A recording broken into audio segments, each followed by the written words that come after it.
बोलो हनुमान जी की जय। आपका दिन मंगलमय हो, भगवान सदैव आप पर कृपया बनाए रखें। चलो कथा सुनाते हैं। हरे कृष्णा, जय श्री हरि ओम नमः शिवाय। प्रिय भक्त जनों, आज सुनते हैं हनुमान जी की व्रत कथा। बड़ी ही दुर्लभ कथा सुनेंगे। इस कथा को सुनने से भक्तों की सभी मनोकामनाएं भगवान हनुमान की कृपा से पूर्ण हो जाती हैं। तो आइए बड़ी ही श्रद्धा और प्रसन्न चित मन से इस कथा को सुनते हैं। ऋषिगा में केशवदत्त ब्राह्मण अपनी पत्नी अंजलि के साथ रहता था। केशवदत्त के घर में धन संपत्ति की कोई कमी नहीं थी। नगर में सभी केशवदत्त का सम्मान करते थे, लेकिन केशवदत्त संतान नहीं होने से बहुत चिंतित रहता था। दोनों पति पत्नी प्रति मंगलवार को हनुमान जी की पूजा करते थे। विधिवत मंगलवार का व्रत करते हुए कई वर्ष बीत गए। ब्राह्मण बहुत निराश हो गया, लेकिन उसने व्रत करना नहीं छोड़ा। कुछ दिनों के बाद केशवदत्त हनुमान जी की पूजा करने के लिए जंगल में चला गया। उसकी पत्नी अंजलि घर में रहकर मंगलवार का व्रत करने लगी। दोनों पति पत्नी पुत्र प्राप्ति के लिए मंगलवार का विधिवत व्रत करने लगे। अंजलि ने अगले मंगलवार को व्रत किया, लेकिन किसी कारणवश उस दिन अंजलि हनुमान जी को भोग नहीं लगा सकी और उस दिन वह सूर्यास्त के बाद भूखी ही सो गई। अगले मंगलवार को हनुमान जी को भोग लगाए बिना उसने भोजन नहीं करने का प्रण कर लिया। 6 दिन तक अंजलि भूखी प्यासी रही। 7वें दिन मंगलवार को अंजलि ने हनुमान जी की पूजा की, लेकिन तभी भूख प्यास के कारण अंजलि बेहोश हो गई।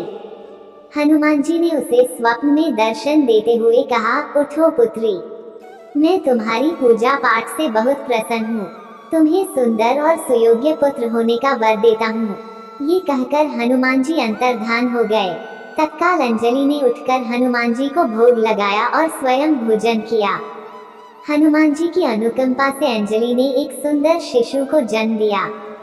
मंगलवार को जन्म लेने के कारण उस बच्चे का नाम मंगल प्रसाद रखा गया। कुछ दिनों बाद अंजलि का पति केशवदत्त भी घर लौट आया। उसने मंगल को देखा तो अंजलि से पूछा, ये सुंदर बच्चा किसका है? अंजलि ने खुश होते हुए हनुमान जी के दर्शन देने और पुत्र प्राप्त होने का वरदान देने की सारी कथा सुना दी। लेकिन केशवदत्त को उसकी बातों पर विश्वास नहीं हुआ।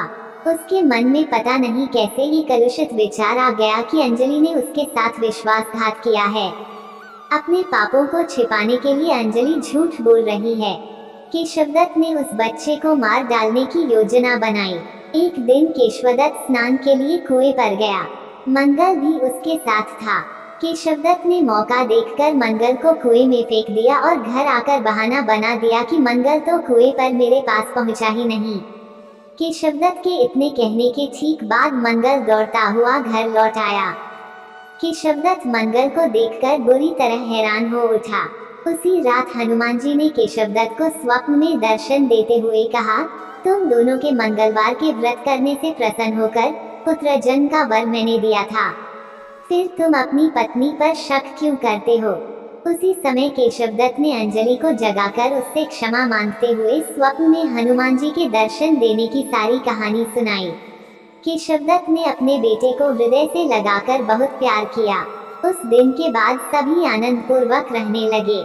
मंगलवार का विधिवत व्रत करने से केशवदत्त और उनके सभी कष्ट दूर हो गए। इस तरह जो स्त्री पुरुष विधिवत मंगलवार का व्रत करके व्रत कथा सुनते हैं, हनुमान जी उनके सभी कष्ट दूर करके घर में धन संपत्ति का भंडार भर देते हैं। शरीर के सभी रक्त विकार के रोग भी नष्ट हो जाते हैं। इसी में धर्म राज्य की कथा सुनाते हैं। श्री धर्मराज कथा संपूर्ण।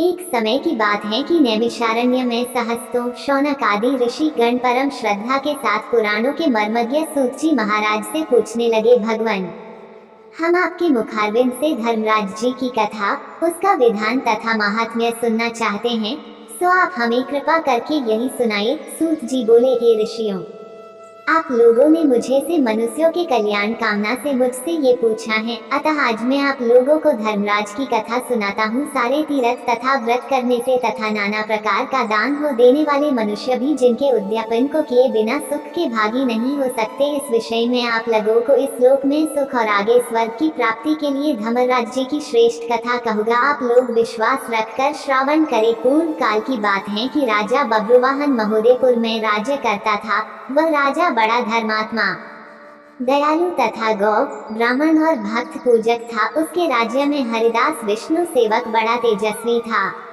तदनुसार उसकी पत्नी भी बहुत सुशील और धर्मवती थी, जिसका नाम गुणवती था। हरिदास विष्णु सेवक बड़ा तपस्वी था। तदनुसार उसकी पत्नी श्री भगवान की भक्त और पतिव्रता थी। उसने प्राय सभी प्रसिद्ध देवताओं के व्रत किए, परंतु धर्मराज की यानी धर्मराज नाम से प्रभु की सेवा कभी नहीं की। वह गणेश के, चंद्रमा के, हरतालिका आदि देवियों के, राम कृष्ण जन्माष्टमी, महाशिवरात्रि आदि शिव जी के सभी व्रत किया करती थी।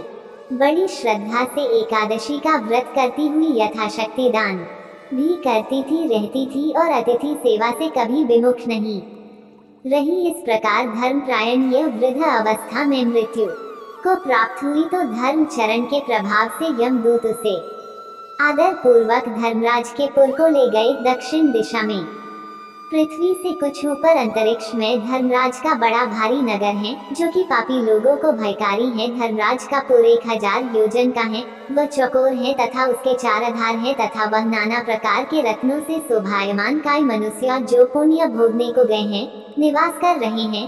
स्थान स्थान पर गीत सुनाई दे रहे हैं और बजे बज रहे हैं। उस नगर के 7 कोट हैं। उसके बीच में महासुंदर धर्मराज जी का मंदिर है। वह रत्नों से बना हुआ है और अग्नि बिजली बाल सूर्य के समान चमक रहा है। उसके दरवाजों की पेड़ियां स्फटिक मणि की हैं। हीरों की कड़ियों से आंगन चमक रहा है। उसके मध्य में अनुपम सुंदर सिंहासन पर धर्मराज भगवान विराजमान हैं।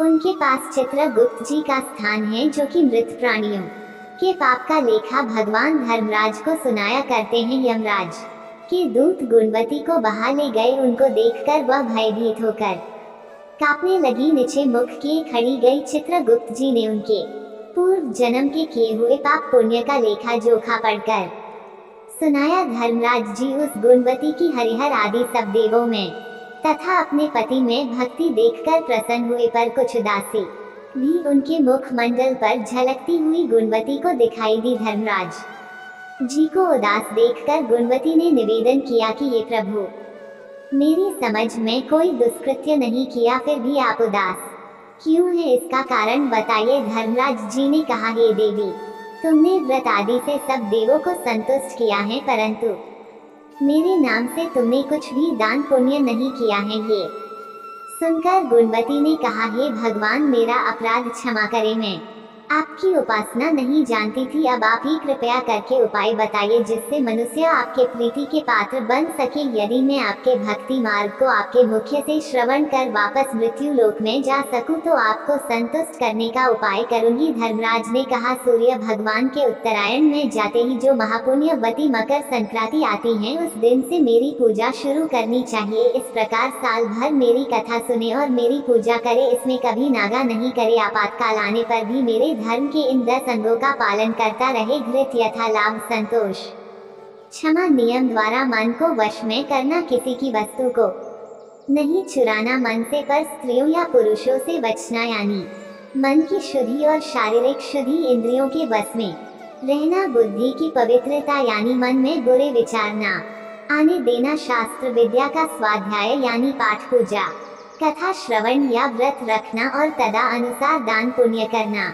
सत्य बोलना, सत्यता का ही व्यवहार और क्रोध न करना, ये 10 धर्म के लक्षण हैं। और मेरी इस कथा को नियम से सदा सुनता रहे, पढ़ता रहे और यथाशक्ति दान पुण्य तथा परोपकार करता रहे। जब साल भर बाद फिर मकर संक्रांति आवे तब उद्यापन कर दे। सोने की या असमर्थ हो तो चांदी की मूर्ति बनवा में किसी विद्वान ब्राह्मण के द्वारा पूजन हवन आदि करे। मूर्ति की प्राण प्रतिष्ठा कर पंचामृत से स्नान करा, षोडशोपचार से उसकी पूजा करे, साथ में चित्रगुप्त जी की भी पूजा करे। वह सफेद काले तिलों के लड्डू का भोग लगावे। हमारी पूर्ण पुष्टि के लिए ब्राह्मण को भी भोजन करावे और बौस की छावनी में 5 सेर धान्य जवार जो मुक्ता तुल्य मानी है, किसी मंदिर या ब्राह्मण को भेंट करे। स्वर्ग में चढ़ने के लिए सोने या चांदी की नसेनी धर्मराज मंदिर में दान करे। इसके साथ ही सुंदर बानी हुई सैया, मुलायम गद्दा तथा रजाई और तकिया हो। इसके अलावा कंबल, पादुकाएं, लकड़ी या डंडा, लोटा, डोल, 5 कप्ते भी धर्मराज के निमित्त और यदि समर्थ हो तो श्वेत,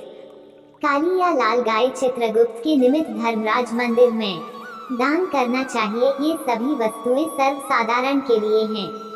धनवान व्यक्ति और भी दान करे तो उत्तम है। गुणवती ने धर्मराज जी से प्रार्थना की, हे प्रभु, यदि ऐसी बात है, यमदूतों से मुझे छुड़ा कर फिर संसार में भेजिए, जिससे मैं आपकी कथा का प्रचार कर सकूं, जो ही उसकी प्रार्थना।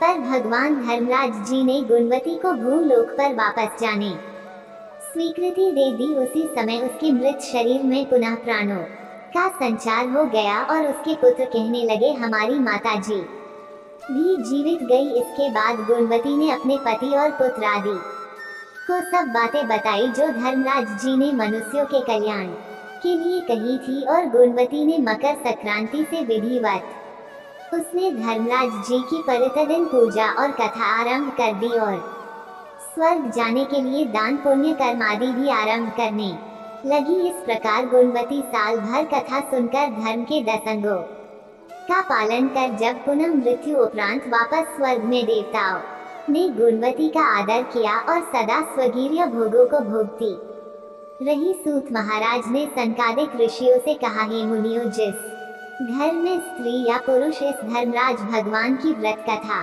को श्रद्धा पड़े तो वो दुखों से मुक्त हो जाते हैं तथा संपूर्ण दान देने से पाप मुक्त हो जाते हैं। इसमें कोई संशय की बात नहीं है कि मृत्यु काल में यमदूत जो लेने आते हैं वह भी उसको आदर पूर्वक ले जाते हैं और धर्मराज भी उसे सदा सुखी रखते हैं। यदि उन मनुष्य के कुछ पाप बाकी हो तो शीघ्र ही पापनाश का उपाय बताकर शीघ्र ही पाप मुक्त कराने में सहायक बन जाते हैं। गरुड़ पुराण आदि में लिखा है, पापी लोगों को यमदूत भयानक यातनाएं देते हुए ले जाते हैं, परंतु धर्मराज जी की कथा व दान पुण्य धर्मराज मंदिर में करते हैं वो मनुष्य यमपुरी में भी कष्ट नहीं पाते हैं। वो मनुष्य शीघ्र ही स्वर्ग तथा मोक्ष को प्राप्त होते हैं।